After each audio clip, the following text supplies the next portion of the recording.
भैया कि अब आपको बता देते हैं, पढ़े लिखे लोग 2.5 करोड़ स्टूडेंट जो रेलवे का फॉर्म भरता है जिसमें 500 रुपए सरकार लेती है, इस तरह से टोटल 12.5 अरब होता है रुपया, यानी कि 12 अरब 50 करोड़। बात समझ में आ रहा है? हमें समझ में आ रहा है, क्योंकि मैथ का मैं टीचर हूं तो मुझे समझ में आता है। हमारा गांव में 5 रुपए ब्याज चलता है मोदी जी, 5 रुपए सैकड़ा महीना का ब्याज चलता है। 3 रुपए मान लेते हैं कि मोटा रकम है तो 3 रुपए। अब 3 रुपए से हमने निकाला 3% से महीना का, क्योंकि महीना में ब्याज चलता है गांव में, तो इस तरह से 12 महीना में 36% हुआ, 2 साल में 72% हुआ, और ये 12.5 अरब का जो ब्याज हुआ वो 9 अरब हुआ। 2 साल आप लटका दिए रेलवे वाला फॉर्म भरवा के लड़का सबको 500 रुपया लेके। अब आप कहिएगा कि एग्जाम के बाद तो हम पैसा लौटा देते हैं, लेकिन बात यहां यह है कि पैसा तो आप लौटा दीजिएगा, 100 रुपया रख लीजिएगा, 400 लौटा दीजिएगा, लेकिन 2 साल में आपने बिजनेस कर लिया है 9 अरब का। भैया बहुत होता है 9 अरब, कोई साधारण बात नहीं है। अब देख लीजिए, आप कहेंगे कि इतना बकर बकर कर रहे हैं, भाई गरीब आदमी है। जब मेरे अकाउंट में केवल 1,23,000 रुपया था ना, तो 1 लाख रुपए हम पीएम केयर फंड में दिए थे। काहे जानते हैं? कि कोरोना से लड़ाई लड़िएगा ना, तो कोरोना से लड़ाई लड़िएगा तो देश हित में ही पैसा जाएगा। इस पैसा से जब वैक्सीन बन के आएगा, या हमारे साइंटिस्ट लोग जब इस पर रिसर्च करेंगे वैक्सीन पर, तो खर्च लगेगा। तो आदमी किसके पास जो औकात था, 1 रुपया, 11 रुपया, 100 रुपया, 50 रुपया, 1 करोड़, 500 करोड़, 1000 करोड़ लोगों ने योगदान दिया, जिनसे जो हो सका। पूरा देश आपके साथ खड़ा था, आपके साथ खड़ा था। और याद रखिएगा कि यह युवा बेरोजगार रहेगा तो आपके विरुद्ध खड़ा होगा। भैया तख्ता पलट जाएगा, ये बात पक्का सुन लीजिए। काहे कि आज हम दिल से बात कर रहे, दिल से बात किए थे तब ना मदद किए थे। अब देख लीजिए, 30 मार्च को मैंने योगदान दिया था 1 करोड़ रुपए। हमारा तब पागलपन चढ़ल था, हम तो अपन गलती का पश्चाताप जूता से मार के करते हैं, लेकिन याद रखिएगा कि जूता उस नेता को भी पड़ेगा जो वोट मांगने आएगा हमारे यहां। याद रखिएगा, ये पूरा देश में अब बवाल होने वाला है। अगर सही टाइम से एग्जाम नहीं लीजिएगा, युवाओं को रोजगार नहीं मिलेगा, तब आपके मन की बात नहीं होगी हमेशा, ये जनता के भी मन की बात होनी चाहिए। यहां पर आपको पता चले तो जिन लोगों को बुरा लगता होगा सर्च कर लीजिएगा, प्रधानमंत्री राहत कोष में 1 लाख रुपए का योगदान दिया। मैथ मस्ती लिखिएगा, ये लाइन लिखिएगा, मैथ मस्ती लिखिएगा, जरूर आ जाएगा, आपको पता चल जाएगा। हमारा घर भी करकट का है, और फिर भी अकाउंट में 1,23,000 था, 1 लाख रुपया डोनेट किए थे, ताकि हमारे देश में खुशहाली आए और इस कोरोना वायरस से हमारा देश लड़े। ए भाई, वो बच्चा के पैसा दिया हुआ है, जो हम पढ़ाते हैं ना, वो वीडियो देखता है ना, वो व्यू होता है, उसे पैसा आता है, वो पैसा हम आपको दिए थे। पाप लगेगा ना, तो तनी ध्यान दीजिए यहां पर। ये देखिए, कहते हैं कथी कि स्थानीय खिलौने बनाकर आत्मनिर्भर भारत बनाइए। खिलौना तो हम बनल है, जैसे मन होता है आप खेल रहे हैं, जो आप कह रहे हैं लोग वही कर रहा है। अब हम कौन खिलौना बने? खिलौना तो जनता बन चुका है आप लोगों का।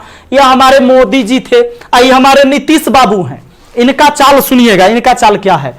अभी जब चुनाव आने वाला है तो बिहार पुलिस के बहाली निकाल देंगे, बिहार पुलिस के बहाली निकाल देंगे तो भारी संख्या में एग्जाम को करवा लेंगे, रिजल्ट नहीं देंगे। अब एग्जाम दे के लड़का फसल है कि अगर नीतीश जी नहीं आते हैं तो फिर आगे रिजल्ट नहीं आएगा, कोई ना कोई बवाल। चूंकि बिहार में कोई एग्जाम जो है ये ना है कि साफ सुथरा से हो। आप देख रहे हैं बिहार एसएससी का एग्जाम कितना साल में हुआ है, आदमी बूढ़ा गया, जवानी में दिया था एग्जाम और रिजल्ट आते थे बूढ़ा जाएगा।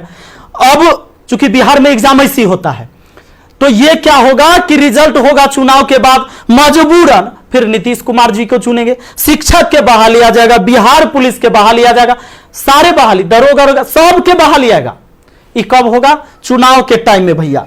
तो नीतीश जी का जो ये था, इसमें इन्होंने कहा कि नल जल का रख रखाव करने के लिए बाडो को 2-2 हजार रुपया मिलेगा। हे प्रभु, ये 2-2 हजार कहला दे रहे हैं, नल जल के दशा दिखा दें।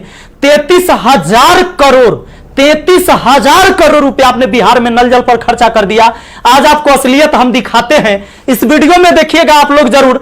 इस वीडियो को इतना शेयर करिएगा कि मुख्यमंत्री से लेकर प्रधानमंत्री तक पहुंचना चाहिए, बिल्कुल पहुंचना चाहिए कि हमारे जहां से हम हैं वहां की स्थिति आपको दिखा देते हैं कि नल जल का स्थिति क्या है। बेरोजगारी तो भैया आपने ऐसी पहुंचा दिया है यहां पर कि लोग अब कुछ करने लायक नहीं है। आप अगर आत्मनिर्भर बनाना था, खिलौना बनाना ही था, ये कहेला पढ़वा रहे, शुरू से खिलौने बनवाते। कहेला 500-500 रुपया लेके फॉर्म भरवा लिए और 2 साल में 9 अरब आप ब्याज कमा लिए।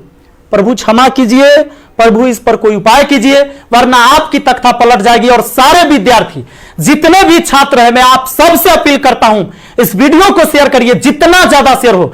और सारे एजुकेशन चैनल वाले जितने भी, चूंकि आपके मीडिया नहीं दिखाएगा, विद्यार्थी का दर्द कोई नहीं समझ पा रहा है, वो वही चीज दिखाएगा जो सरकार चाहती है। हमारे सारे भाई बंधु जितने भी वाईफाई स्टडी एग्जामपुर है, अभिनव शर्मा है, राकेश यादव सर है, जितने भी लोग हैं जो भी वीडियो बना रहे हैं, बहुत अच्छा कर रहे हैं। सभी को हाथ जोड़कर तहे दिल से मैं धन्यवाद देना चाहूंगा, क्योंकि ये विद्यार्थी, इस विद्यार्थी जो बेरोजगार है ना, उसी के वजह से हमारा रोजगार है। यही बात सच्चाई है और इसीलिए हम इनके लिए लड़ेंगे, चाहे जो हो जाए। धरना प्रदर्शन होगा, पूरे देश में धरना प्रदर्शन होगा।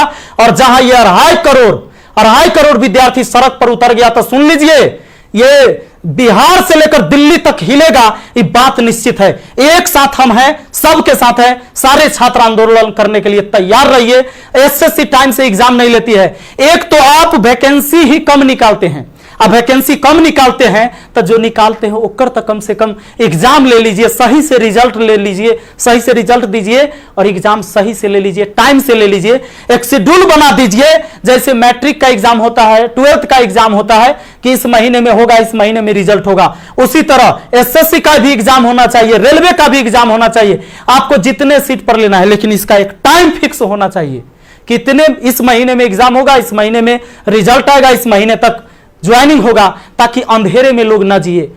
हे प्रभु, ये पाप लगेगा अगर इस युवाओं के साथ गरीब के बच्चा ना जनरल कंपटीशन के तैयारी करता है, आर्मी के तैयारी करता है, गरीब के बच्चा जाता है। कम से कम एकरा साथ इतना अन्याय ना कीजिए। ये पाप का घड़ा भर चुका है। मैंने अपने सर पर जूता मारा है। अगर वोट मांगने मेरे एरिया में आइएगा, हम जूता मारेंगे आप लोग को, ये बात पक्का कह देते हैं। आई वीडियो शेयर होना चाहिए। आप सबको इस बात के लिए मैं कहना चाहूंगा कि आप शेयर करिए, इस वीडियो को पहुंचाइए, जहां तक हो सके इसको पहुंचना चाहिए। और हर व्यक्ति आपसे हाथ जोड़कर विनती है कि हल्ला बोल ये नारा लगाइए और सब लोग पहुंचाइए, सब लोग वीडियो बनाइए, जितने भी एजुकेशन से जुड़े हुए हैं। क्योंकि कोई मीडिया वाला आपको दिखाने वाला ये नहीं है। और बस यही बात कहना चाहेंगे और जल्दी आग के तरह इस वीडियो को फैलाइए। और ज्यादा कुछ नहीं बोलेंगे। बेरोजगारी इतना बढ़ गया है कि आप सब कुछ समझ ही रहे हैं।